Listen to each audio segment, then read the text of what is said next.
welcome to the SW7 Academy podcast with myself, Sam Warburton, and head coach Chris Toombs, and we will teach you about all the elite behaviours and training methods that you need to know to build you into the best possible athlete. Just a quick word about our sponsors, Tramshed Tech. Tramshed Tech is a collaborative community where startups scale up, a platform for growth supporting the tech, digital and creative industries. Like SW7, it's a community made up of high performers where having a growth mindset is key. Tramshed Tech can help you on your journey whether your business needs space to work, skills training or business support services. Their award-winning Startup Academy is open for registration for pre-start or early stage businesses. Tramshed Tech are currently expanding to new locations in Wales, including Cardiff, Newport, Barry and Swansea. So if you're an entrepreneur looking for space to work, business support or skills training, head to tramshedtech.co.uk or at tramshedtech on social media to find out more. Okay, so we're back for the third episode of the SW7 Academy podcast, and this episode is really specifically going to be towards you, Toomsy, because this is something which you've educated me on massively. Velocity-based training, or abbreviated VBT, and its role in developing power as well. So, God, this is a big one for us because I think one of the questions we get most, isn't it, is how do I develop power? So maybe we start there, really. So everybody wants to go to the sort of sexy advanced exercises. It's a bit of an open-ended question, this. How do you develop power? Yeah. Okay. So I think, we've spoken a lot about this over, the course of your career, but also more recently with our work here at SW7. But I mean, ultimately power's, the rate of doing work and how quickly you can essentially express your force, which is your strength reserves. So I think if we start with that, I mean, the fascination for me with velocity-based training happened going back a long way in my career where,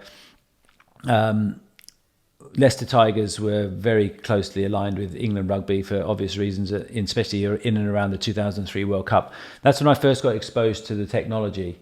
And ultimately, what it did for me was really help me, and research has developed exponentially over the last 3 to 5 years potentially. But what it really did was help me understand much more about developing strength, but without creating a level of fatigue that, going back full circle to the player and being ready for match day, every single time we as coaches and you as players get exposed to a training stimulus, because of the demand of that stimulus, there's a level of residual fatigue. And I know I don't want to talk over people's heads too much. I want to try and make this as digestible as possible.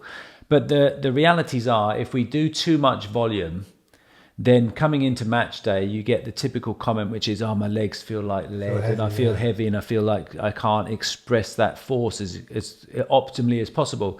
So the more I drill down into VBT and the more I've exposed, even at the back end of your career, with me as a coach, that is, not the back end of your full career, we started being much more prescriptive around, velocity and bar speed being a good barometer of what we're trying to accomplish. Because I think just trying to, again, answer some of the questions we get on the Instagram stories and that kind of thing a lot. There's so many players and training athletes out there who kill themselves week in, week out with really high volume and working to absolute failure. And what velocity-based training has taught me as a coach, and then I've obviously, applied that in my everyday work, is that there's a payback and there's a cost for that. And that cost is generally recovering from the fatigue that we're driving. So as a coach, what I want to try and do is give you just the right amount of stimulus to create the adaptation that we want so that you develop those physical qualities that we're trying to develop. So that's the balancing act of volume, intensity, and the right amounts. And that's where velocity-based training is so valuable, because it's not only looking at a specific velocity on a tablet or on your phone, but it's also the underlying metrics that you get from that, which is how much fatigue am I creating, or how much fatigue are you driving as a player by training in a specific way. So going back to the power equation, which is an interesting one, which we've talked about in many occasion before, I use the hashtag Strength Foundation a lot, and I know we banter about it. But what you've even mentioned it on our IG platform recently, which is you need a strength capacity first in order to express your force quickly. So what I mean by that, if I have a 1RM of 100 and you have a 1RM of 200, you are basically 50% stronger than me. But if we then want to throw around 100 kilo weights, well, it's 100% of my 1 rep max and it's only 50% of your 1 rep max. So you have the capacity to generate much more power because you're stronger. So I think the underlying mechanism of developing power is that you need a strength foundation first. But in terms of effectively programming, we want to do what we've talked about before, which is a mixed methods approach, where we want to expose athletes to velocity, but we also have the underpinning strength capacity to develop as a kind of premium physical quality. So that means we still focus on developing strength, but we also develop speed, strength, and strength speed across the full spectrum of strength qualities that we're trying to develop, because your body or your rugby player needs to be able to develop the strength qualities to move things quickly. So if I'm a young player now listening, they're probably thinking, okay, which way do I do it then? Can I mix them all in the same week, or do I have to do like 4 weeks of strength, 4 weeks of power? What way would you recommend? Or is there more than one way to skin a cat? There's definitely more than one way to skin a cat, that is for sure. But I think the longer I've been in performance coaching, the better the results from a mixed methods approach, even if you're a young player. So what I basically mean by that, and I know we're going to talk in another episode around like structuring your ideal training week, but from a development of strength qualities perspective, you can work all strength qualities all of the time, but how you bias your training week is going to depend on, a bit like we did with the testing conversation. If we find out that you're really strong, well, that's not a limiting factor in your performance. So we then work all the other physical qualities so that you can be a more rounded and complete player. So if you, for example, are a young player, 16 years old, not very strong, because not many people at 16 are strong, or at least strong enough to play at the elite level. So our priority is developing maximum strength, and I'll show you how to use, or hopefully I'll explain via the pod, how to develop strength using the velocity-based training as an integrated method, which helps you keep making continual progress, but not to the detriment of fatigue, and we can balance those things out, and I'll hopefully explain that as we go. But ultimately, if strength is your weakness, excuse the pun, we spend more of our training time developing maximum strength, but we also can develop strength speed and speed strength. So things moving like a light barbell at high velocity is speed strength, and things like, depending on your competencies, Olympic lifting kind of sits in the strength speed. And one of the exercises that you were exposed to, particularly in the kind of middle ages of your career, was this strength speed using something like an explosive squat. So at one point in time, when you did have a 200 plus kilo 1RM for squat, using about 150 kilos and moving that at nearly 1 meter per second. I've got video evidence for those who want to see it. He had noodle arms at that point in his career, but not necessarily now. But ultimately, you're exposing yourself to maybe 75% of your training time is spent developing maximum strength, 10% on speed strength, and 15% on strength speed. And then as your career develops and your strength ceiling rises, i.e. I'm a kid at 16 who can squat 100 kilos. In 2 years' time, I can squat 150 kilos. In 2 years after that, I can squat 200 kilos. Then you're changing from, okay, what's going to make the most sense and what's the best return on investment for my training time? Well, I can squat 200, and that's not a limiting factor in my performance anymore. So like I said to you a couple of episodes ago, 2 sets of 2 at 80% is going to maintain 180 kilo squat for the rest of your career. Yeah. Not very time taxing, and obviously not enormously fatiguing either. But you want to be able to move in the modern game. Players weigh between 90 kilos and 130 kilos, just say, from every single position group. And obviously some of the French tight heads are about 150 kilos now. So anyway, between 90 and 150 kilos, you want to focus if you've got the strength capacity, you want to focus your time around moving those kind of loads quickly, so that come ruck time or come game specific demands, 150 kilos is still heavy, but it doesn't feel like you're moving that with maximum intent and with real explosive, dynamism, so that if it comes to ruck time and I got to blow a ruck, I could just blast 150 like nothing. Then you're talking about developing repeatability and all those other things. But velocity-based training allows me to be very prescriptive with loads, because as you and I both know, there's players who love training to failure. And training to failure, like I said, has a cost associated with it, which is essentially longer to recover, to get back to baseline before you can then train again and add another layer of, training units together. So that's the biggest challenge we've got, which is prescribe a specific velocity that equates to a percentage of 1 rep max, because they do align. So I know, for example, a squat at 0.54 meters per second equates to 80% of 1 rep max, because I kind of memorize the tables and I understand what intensity looks like. Yeah, that's quite slow, I guess, 0.5. Yeah, so 0.54 is about 80% of 1 rep max for a squat. It is exercise dependent. That way to move fairly. So they know, for context, 0.54 is quite slow, obviously, compared to 1 meter per so if you're second. talking about a jump squat at 1.5 meters per second, much faster. Yeah. So those are the things that we then have to start looking at from a prescription standpoint, because we don't want players just training heavy all the time. Because what that does, it is creating a level of fatigue that takes a long time to recover from. And there's also this thing called residual fatigue, which the longer you train, so if you trained a heavy barbell squat for 6 to 8 weeks, it'll in theory take between 6 and 8 weeks to actually get the full benefit of that strength stimulus, if programmed effectively and efficiently. So what we want to do using velocity-based training is make sure that when you come into the gym on a Tuesday or a Thursday or whatever training days you have, Monday and Wednesday before a Saturday game, we give you a specific dose of strength work that's going to be appropriate for you to develop that strength quality we're after, but without causing so much fatigue that you're under-recovered for match day, which is when you want to showcase your skills. So that's why training on a Tuesday and Thursday legs, for example, if you get the dose right, and I get this question asked a lot, how much volume? And as we both know, it depends. And it depends a lot on different characteristics of each individual player, the speed at which they can recover, their fitness level, their optimal body composition. You see where this is going with elite behaviors. It's only 3 or 4 sets, maybe 4 or 5 sets.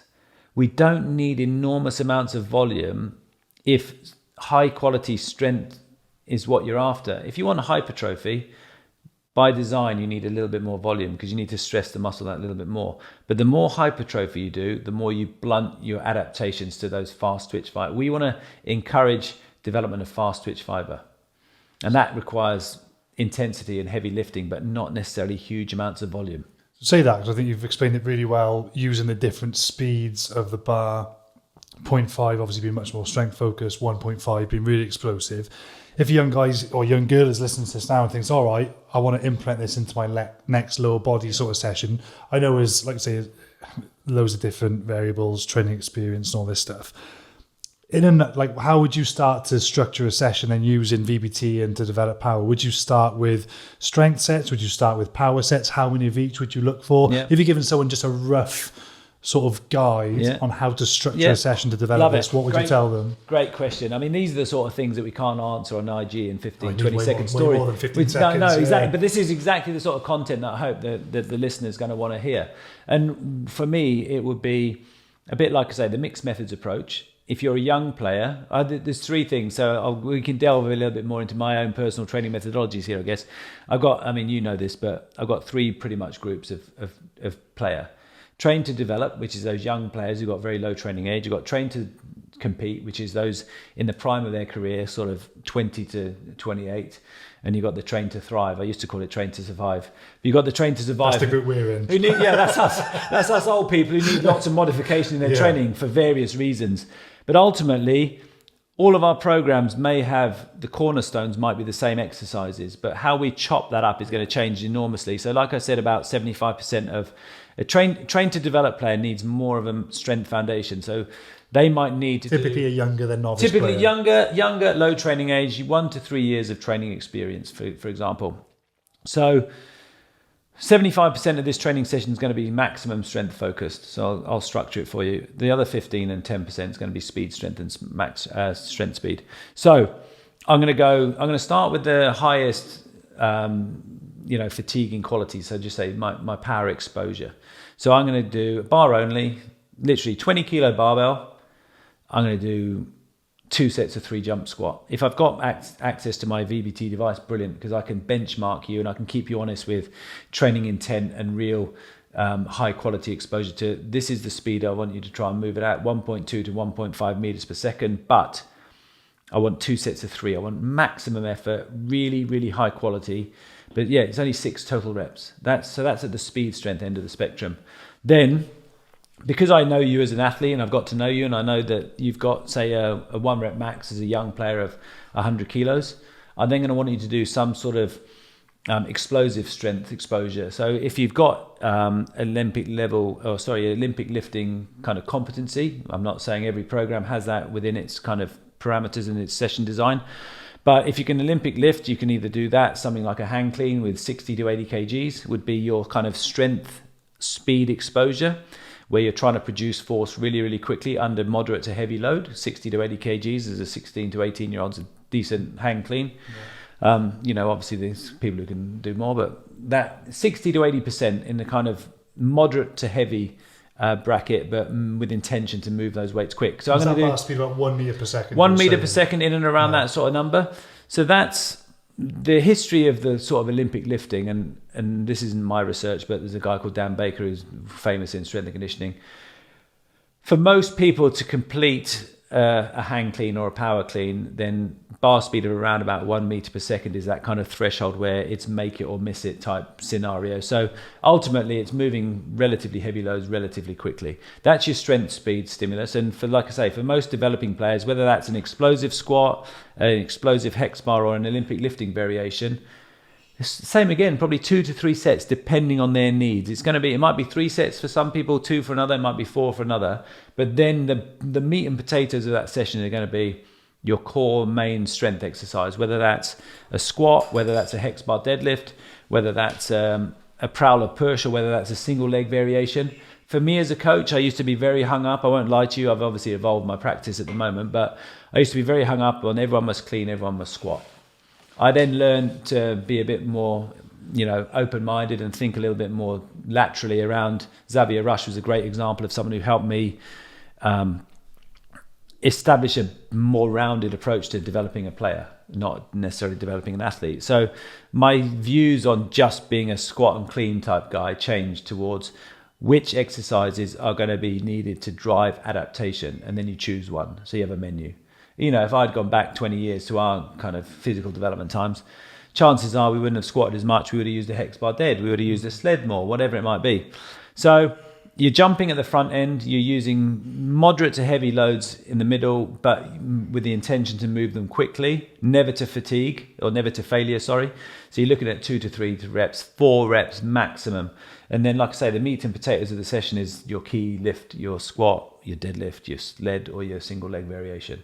And that way, you're looking at, for a young player, it is the traditional Bill Starr kind of methodology, 5x5. Absolute winner. So even if then, we're just making up or just counting the numbers, 2 sets of jump squats, 3 sets with strength speed, 5 sets of main strength, 10 working sets, not including the warm-up and the prep. And then obviously we're looking to work some trunk, some core, as they say now, and some hamstring, whether that's to bulletproof the hamstrings, add a level of resiliency, or think RDL, Swiss ball leg curl, whatever it may be. So you're looking at 15 total sets. But you and I always get, when we talk to people, is that it? Well, it's it for one session, but we don't look at a session in isolation. What we want to do, and this is where, again, velocity-based training is so valuable, it's about doing the work today so that we recover effectively and optimally so we can come back to do the next session. Because as you and I both know, consistency and frequency are the 2 main markers for long-term sustainable progress. So you do legs Monday, Wednesday, Friday for 3 years. You'll go from a 60 kilo squat to a 240 kilo squat. How do I know that? Because you've done it, Halfpenny's done it, Jamie Roberts has done it, Bradley Davis has done it, Reece Gill's done it. The names can keep flying off my tongue until we finish the show. But that's the reality of where we keep wrapping around all the content that we're going to discuss on this pod for the next however many years is going to be about consistency, frequency, doing the work, being patient, limiting your volume, because volume for me is the key component that kills long-term sustainable progress. People love more, but as we've talked about on many an occasion, if you add something to your program, and we'll talk about programming in the next episode, but if we add something, then as a very, very famous S&C coach in America says, Eric Cressy, if you keep adding to a program, something has to be taken away so that the whole, this holistic 360 approach to physical development and player development, importantly, something has to give. Otherwise, you're just filling that stress bucket to overflow status. And that way you're going to get illness, you're going to get fatigue, you're going to get injury. I think that's a genuinely amazing insight there. And I think people might be realising now the difference between what you're saying, and they might be thinking about walking into their local commercial gym, doing 5 sets of 12 leg press, 5 sets of 15 leg extension, standing calf raises for 20 reps, and wondering why they're not maybe getting the transfer on the field, because they compare that session to what you're saying, worlds apart. Both with the right intentions, going to the gym, wanting to get bigger legs and develop strength. But you can see, I think, from what you've said, how you can transfer that, what you think you're actually doing, into something much more effective. You mentioned about the clean and hang cleans. Say there's people out there, youngsters, who don't have access to coaches one-to-one, so they haven't got yourself coach them feedback to a hang clean. What alternative exercises could they do for that strength speed stimulus, so that second sort of exercise they're doing in their session if they can't Olympic lift? Yeah, brilliant question. So there's two things that come to mind in terms of people who may or may not have access to coaching and feedback. The first one is, so I talked about a jump squat for speed strength, is one of my favorites, and one of the favorites of some of the coaches that I have enormous amounts of respect for, is the overhead med ball throw, sometimes known as the granny toss. You've shown it on the Instagram and many a time. Really fantastic for high velocity, explosive intention. So the overhead med ball throw at that end. But for those who follow the SW7 and me as well, there's loads of examples on there, so I encourage people to look at that. Yeah, you've got the hex bar jump. So for me, the strength speed, so that more moderate to heavy load, but under control and safe, a hex bar jump for me has replaced some of the Olympic lifting variations in the programming for various reasons, not just because I didn't want to coach Olympic lifting, but it's athlete health long term, which is a lot of guys, as you and I both know, again, not wanting to name many names, but Casey Lalala, incredibly explosive. Loved his Olympic lifting at the beginning of his career, but then had wrist and elbow injuries. And as we know, if you've caught, catching a bar and receiving a bar from an Olympic lifting standpoint, it was just hurting. So if something's going to hurt you in the gym, you get enough hurt on the field. So why are we trying to almost pigeonhole players to do exercises that are going to not hurt them, but they feel discomfort? So we just replace them. So a hex bar jump with medium to or moderate to heavy loads is a fantastic variation for creating and driving adaptation through intent to move heavy loads quickly. The overhead med ball throw and the jump squat would be two that would be interchangeable, in and around 10 kilos for a med ball. And again, the big mistake I see with young players, they always want to go too heavy too early. It's actually more about showing explosive intent at the velocity end. If we wanted to lift something heavy, we can just lift something different that's heavier. So velocity is important as well as loading at the maximum strength end of the curve. We've got plenty of other exercises to do that. So almost be contrasting to like a 20 kilo barbell and a 10 kilo med ball are two things that are fantastic training tools to develop that explosive intention. And then, like I say, hex bar jumps, even explosive squats. So I like a 60 to 80k squat, moving it really quickly, getting off the ground. I mean, the challenge we've got as coaches is if it's heavier than 60 to 80 kgs and you're getting off the ground, is obviously landing with that extra load and obviously absorbing that, or not, absorbing that force. But so on that then, would you, if a young guy or young girl is thinking, is it beneficial for me to take the time, because it does take time to learn the skill of an Olympic lift, is it more beneficial for me to take the time to learn the Olympic lift, like a hang clean or a clean off the floor, whatever, or am I better off saving time and just doing an exercise like a hex bar jump? What would you recommend they do if they had the time? Could they both have similar transfer? Is it beneficial to actually do Olympic lifting, or can they just go straight into hex bars and things? I've got to say both. Just using my experience over the years as a rugby S&C, there's such high value, and other people may challenge this, and that's absolutely fine. There's such high value with the rate of force development required to move 60 to 80, 80 to 100 on a hang clean. Because you have to catch it or you're knackered. Yeah. You've got to force it. So you've got to show that intention. That's the one key thing for me. But also, I just think you've got to do both. It's a bit like do you want a front squat, do you want a back squat? I always say do both, but change the program variables so that you can end up getting those two things done, but not necessarily concurrently. Like you don't want to front squat and back squat in the same session. For me, you want to maybe do a phase of front squat, a phase of back squat. But also in terms of it is how you program, because you said about substituting stuff. I mean, Olympic lifting, get really, really good at doing an RDL. So you get into that position to start the hang clean.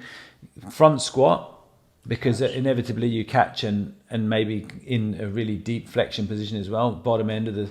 So if you're really good at front squatting, you're really good at RDL, you should then be able to, from a skill acquisition standpoint, be pretty good and pretty competent at cleaning quite quickly, because you've got two of the main components of that. Say somebody's thinking, well, I haven't got access to VBT, so how do I know how quickly I'm moving the bar? I think it's actually quite a really good point on the clean, because if you don't catch it, it's going to land on your hips. It's going to be awful. Where if you're doing a hex bar jump, you can do a half-assed hex bar jump and get away with it. It's not what we want. Yeah, sure. But with a clean, you have to pull hard or you're not going to catch it.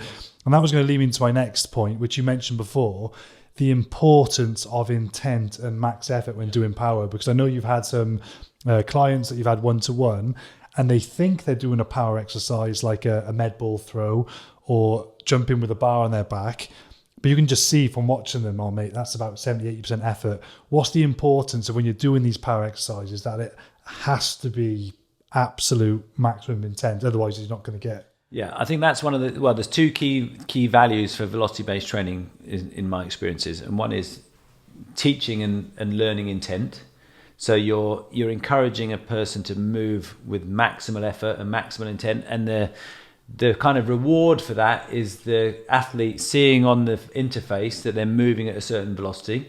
So you're teaching them that. But the second part of that, which is as important, which is about quality, which is, I only want you to do 3 reps of this with maximal intent, because from reps 4 to 5 to 6, what you see, because of the way things are loaded potentially, is a drop off in velocity. And we want the power qualities to be of the highest possible output, versus we don't want to create a level of fatigue in this case. We want to create a really high quality stimulus without drop off, because velocity drop off is a really good indication of how much fatigue we're creating.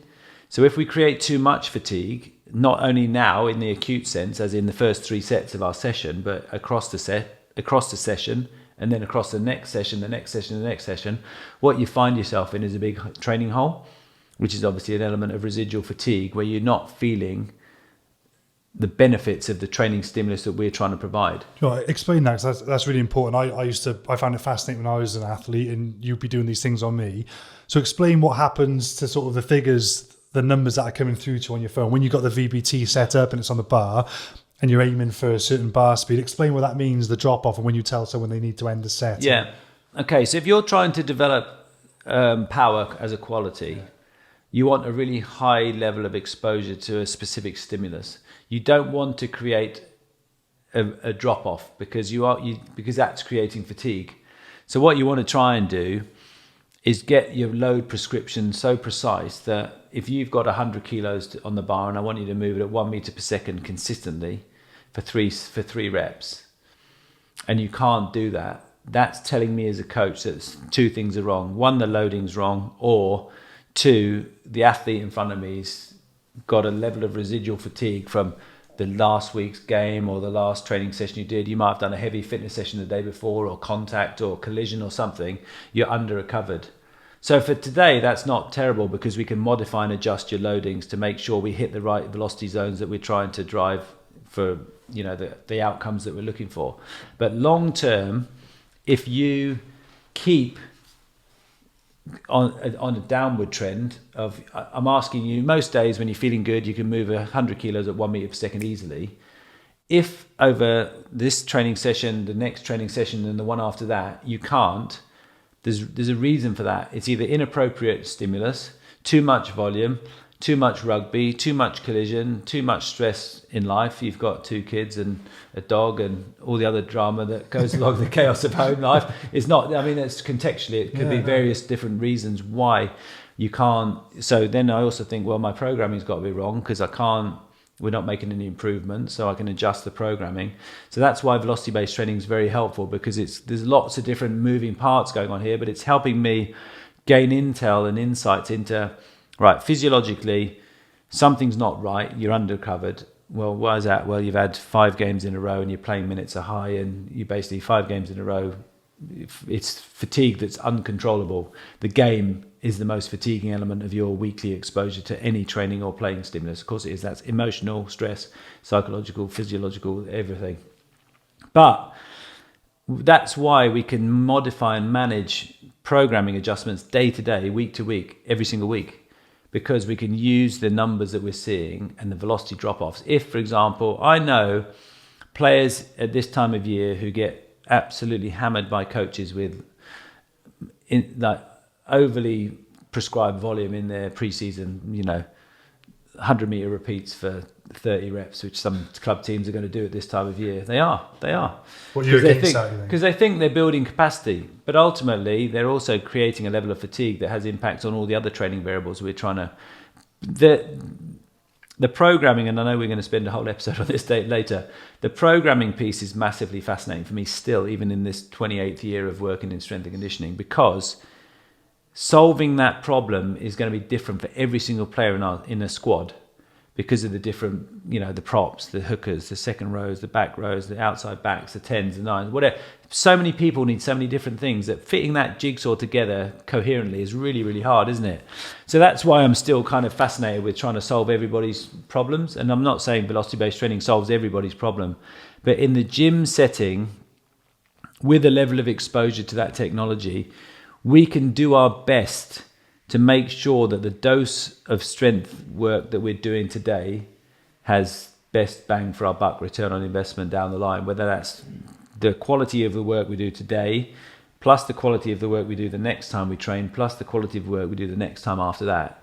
And it just, all those training units, as you know, add up to sustainable progress, and not just thinking about a session in isolation, which I think a lot of people do. They think, it's leg day on Monday, it's upper body on a Tuesday, it's full body on a Thursday, it's game day on a Saturday. You have to add all of that up all of the time, and that's where the flow of week to week has to be adjusted, and velocity-based training really helps that. But going back, the kids thing, training intent and making sure we give the appropriate dose is absolutely the two really big go-tos. And the other one that I think is of really high value, especially for those who don't necessarily value the gym, but they love playing the game. And again, not wanting to name drop Fish, but Tito was a brilliant one. He only had one really good exercise, which is the push press.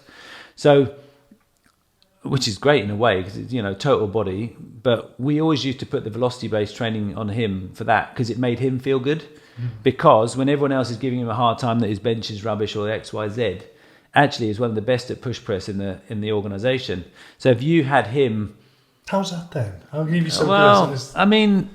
I guess a bit of specificity in some respects, because that was the exercise he enjoyed doing. So his upper body strength lift was a vertical push, whereas most people wanted to bench, he wanted to overhead press. I guess he's like outlifting his whole career as well. Yeah, there's things that he was specifically quite good at.